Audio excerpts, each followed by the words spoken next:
know about you guys, but I am a nightmare when I'm sick. And the only thing that seems to help is elderberry syrup. I usually don't take conventional medicines like Dayquil and Sudafed because elderberry syrup is 100% effective in getting me better so quick. But my problem with it is it's so expensive to purchase at the store. Thankfully, it's something that we can make at home. So today I'm gonna make elderberry syrup so that we don't have to be fighting the flu for a whole week. Here's everything that we need to make it. It's really simple. We've got dried elderberries, cinnamon, fresh ginger, this is organic, whole cloves, and raw honey. Now I highly recommend local raw honey if you can. We just purchased this from Costco in an emergency, and I'm gonna use it up today. For tools, we just need a saucepan or a pot, a mesh strainer, measuring tools, a container for the final product, and a funnel.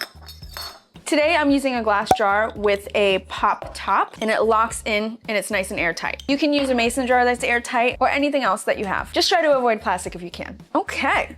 I'm excited. The last time I was sick, I didn't have any elderberry syrup and I had my partner Matt go and get me some. The prices are insane. I was able to get 1 pound of dried elderberries for the same price as a small bottle of elderberry syrup. And we can make so much elderberry syrup with just this 1 pound. The first thing we're gonna do is chop the ginger. Really no need to peel it. A few of the recipes online said that you just have to slice it, but I think that the more surface area you give the ginger, the more of its properties get infused into whatever you're cooking. So I'm actually gonna chop it finely.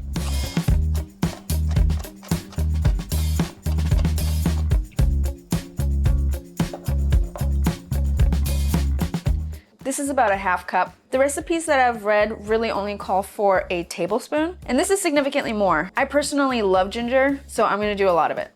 For cloves, I'm gonna do 10. Cloves are a little funny looking, aren't they? And they're so fragrant. 1, 2, 3, 4, 5, 6, 7, 8, 9, 10. I tried to source these elderberries from, how do I say this? Not China. I was actually able to find dried elderberries from Etsy, and this is, oh my gosh. Oh my gosh. Oh my goodness. It smells so good. I looked long and hard to find dried elderberries that came from a good source, and these are wild harvested from Belgium. I purchased it on Etsy from Hullabaloo Brew Co, and it smells, oh my gosh, so delicious. Here's a close-up. You can definitely use fresh elderberries to make syrup, but I decided to do this way past harvesting season. So maybe next year I can do it with some fresh elderberries and see the difference. Okay, we're gonna do 3/4 of a cup. This measuring spoon is for 1 cup, but it has a 3/4 right there.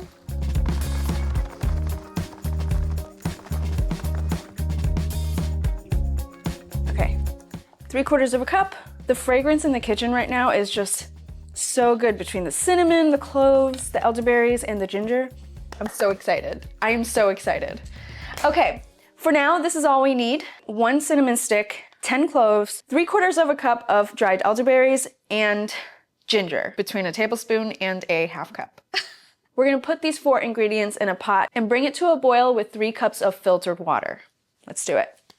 Today I'm using this large pot. If this is your first time watching me, you might not know that this is not my house. And if you guys have watched me before, you will have noticed I'm not in my Airstream. We are currently at a hotel because, well, the Airstream is uninhabitable right now. Negative temps in travel trailers just don't mix.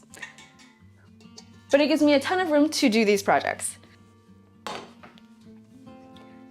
This is 2 cups, and this is the 1/3. 3/4 of a cup of elderberries going in. Ginger in. I feel like Gordon Ramsay. Cinnamon stick in. And whole cloves in. I'm gonna give it a little mix just to incorporate it a little bit. And we're gonna bring it to a boil.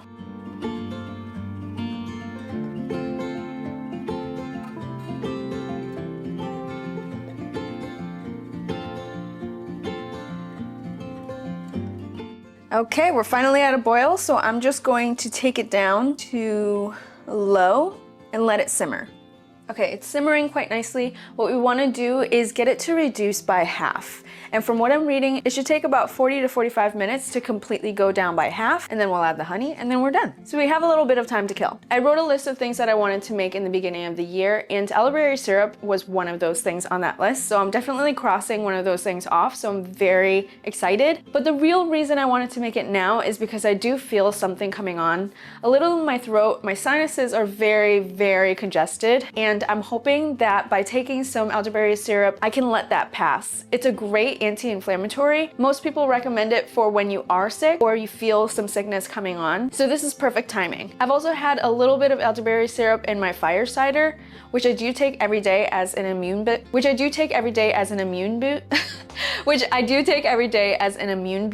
booster. Oh my gosh, an immune booster.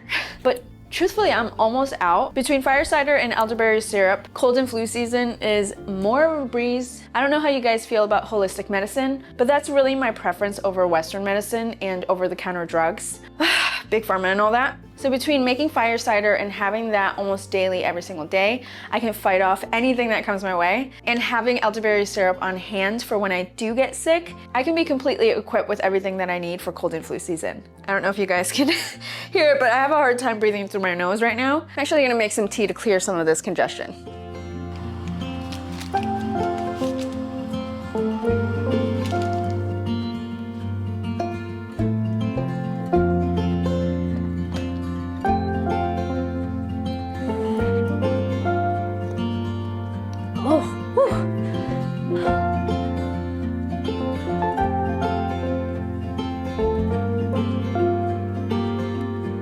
It's been 30 minutes and you can see it's reduced by half already. I'm gonna take it off the heat and we're gonna strain.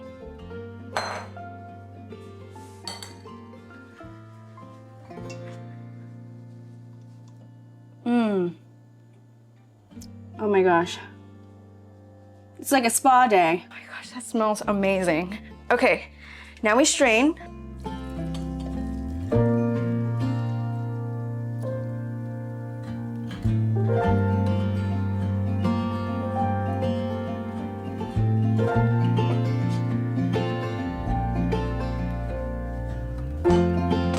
Don't skip this step. We have to squeeze all of the good juices out of the berries.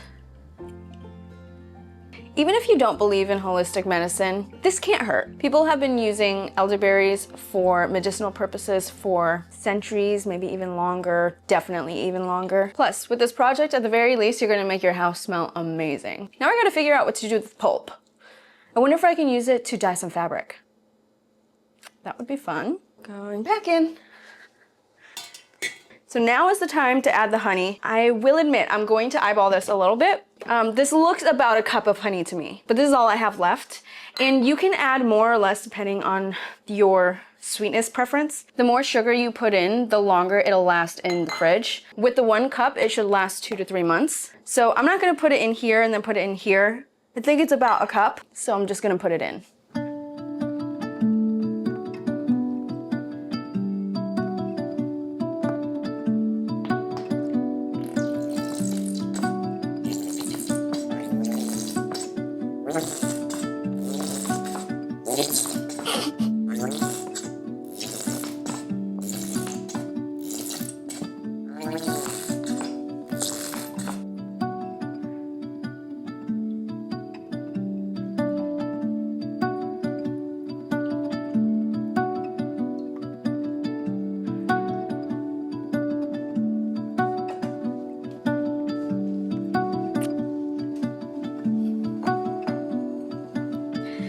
Our elderberry syrup is ready to try. When you're sick or when you're feeling like sickness is coming on, take about a tablespoon a day to fight it off.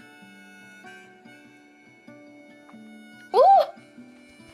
Ooh! It tastes so good. Oh my gosh. That's very sweet. It's kind of like when you take cough syrup, but like way less chemically tasting. Oh my gosh. That is so good and delicious. Okay, we're gonna put it into our bottle. I already sterilized this. Oh my gosh, I'm so excited. I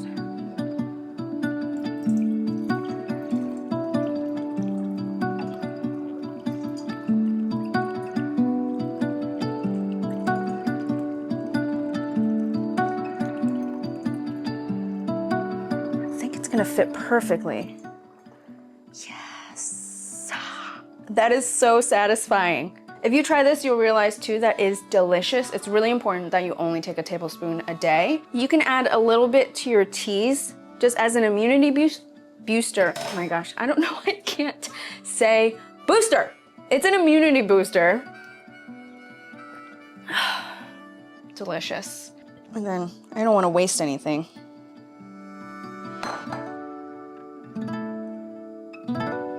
We're all about wasting less on this channel. Okay. There